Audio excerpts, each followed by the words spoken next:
This is a highly classified strategic audit of Project Stardust and the Tarkin Doctrine, prepared directly for Imperial High Command. The Empire is currently engaged in a galaxy-wide conflict against a decentralized, irregular insurgency. The enemy relies entirely on asymmetric hit-and-run tactics, avoiding traditional naval engagements. This diagram illustrates a severe tactical mismatch.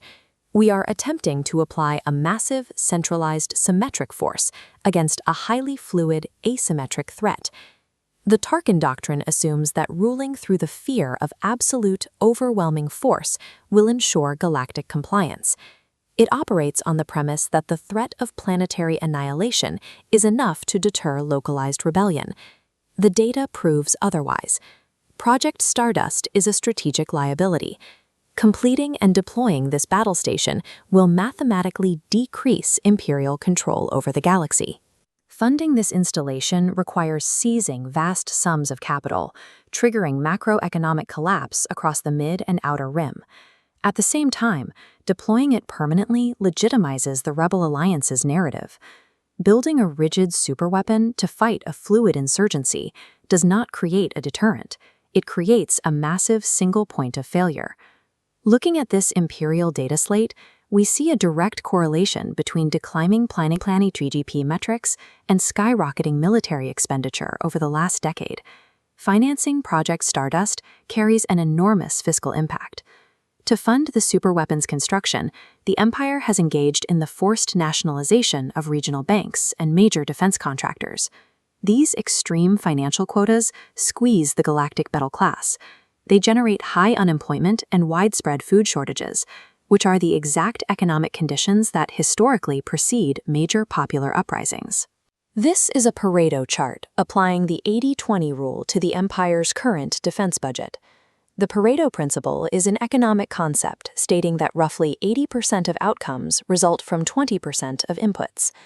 As the distribution curve shows, 80% of Imperial defense funding is flowing into exactly 20% of its military projects, specifically Project Stardust and the Imperial Star Destroyer program. This massive concentration of wealth generates a minimal return on investment, or ROI. ROI is a financial metric used to evaluate the efficiency of an investment by comparing the gain relative to its cost. In terms of actual sector pacification, the return here is near zero. By tying up vast resources in a single, slow-moving asset, High Command leaves millions of star systems without rapid response military support. This lack of systemic redundancy means the Imperial Navy cannot secure local trade routes or adequately patrol vital hyperspace lanes. A disrupted local economy provides fertile ground for rebel propagandists. When citizens lose their livelihoods to centralized quotas, insurgent recruiters face virtually no resistance. Project Stardust acts as an economic black hole. It actively manufactures the exact civil unrest it was designed to prevent.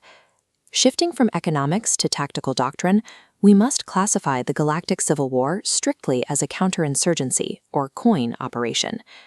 COIN is the blend of comprehensive civilian and military efforts designed to simultaneously defeat an insurgency and address its root causes. The foundational imperative of all COIN operations is straightforward. The primary objective is political legitimacy and civil security, not kinetic destruction. This 2x2 grid represents the Sinophen framework. The Sinophen framework is a conceptual model used to aid decision-making by categorizing problems into distinct domains based on cause and effect relationships. Imperial High Command is treating the insurgency as a problem in the simple domain. The assumption is that applying overwhelming force provides a direct, predictable cause and effect solution. The rebellion actually operates in the complex domain. They utilize a shifting mosaic of political, economic, and informational warfare that cannot be solved by pointing a single weapon at a single target. This brings us to the Alderan hypothesis, the theoretical projection of using Project Stardust to annihilate a high-culture core world to instill ultimate fear across the galaxy. Executing this atrocity crosses a permanent psychological threshold. It completely destroys any remaining illusion of imperial legitimacy in the eyes of the galactic public. Systems that are currently on the fence will be forced to choose a side. The destruction of a core world will drive previously neutral planetary governments to actively finance the rebel auxiliary and underground networks. Furthermore, a planet-killing superweapon is useless against the actual threat. You cannot use a spatial laser to eliminate small, compartmentalized urban insurgent cells living among the civilian population. Established coin doctrine states that the most effective weapons for counterinsurgents often do not shoot. Restoring infrastructure and providing functional governance achieves more than orbital bombardment. Executing the Tarkin doctrine inherently violates the laws of asymmetric warfare. Instead of ending the conflict, it acts as the ultimate propaganda and recruitment catalyst for the enemy. To correct this, we must evaluate the specific failures of the Empire's current conventional naval hardware, specifically the Imperial Star Destroyer. The Star Destroyer is an incredibly expensive capital ship killer, deployed in a theater where the enemy possesses almost zero capital ships. The rebellion relies almost entirely on fast, hyperspace-capable starfighters to conduct surgical strikes against isolated targets. This balancing scale graphic proposes an immediate alternative: the cessation of Project Stardust and the reallocation of its immense budget into high-volume, agile assets. As the scale demonstrates, a decentralized swarm provides a vastly superior sector coverage area and patrol density compared to a single capital ship.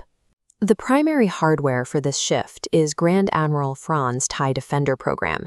It introduces a shielded, hyperdrive-equipped fighter that directly counters Rebel hit-and-run tactics. This hardware enables the coin tactical doctrine of clear, hold, build. Clear, hold, build is a strategy requiring military forces to clear an area of insurgents, hold it to maintain security, and build local governance to win continuous popular support.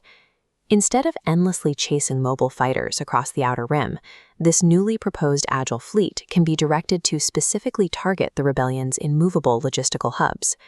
By deploying decentralized fleet blockades, the Navy can choke off the Mon Cala shipyards and the Incom Corporation supply lines. True force projection requires high-volume, decentralized assets capable of continuous sector policing to effectively suffocate the insurgency's supply chains. This schematic contrasts the two paths forward. The Red Team's final recommendation to Imperial High Command is to immediately cancel Project Stardust. The Tarkin doctrine must be entirely abandoned before it inflicts irreversible damage on Imperial legitimacy. The Navy must adopt a decentralized posture, fully funding the TIE Defender program to outmaneuver the Rebel Alliance on their own terms. A decentralized fleet grants the speed, lethality, and precise localized control necessary to secure thousands of systems simultaneously.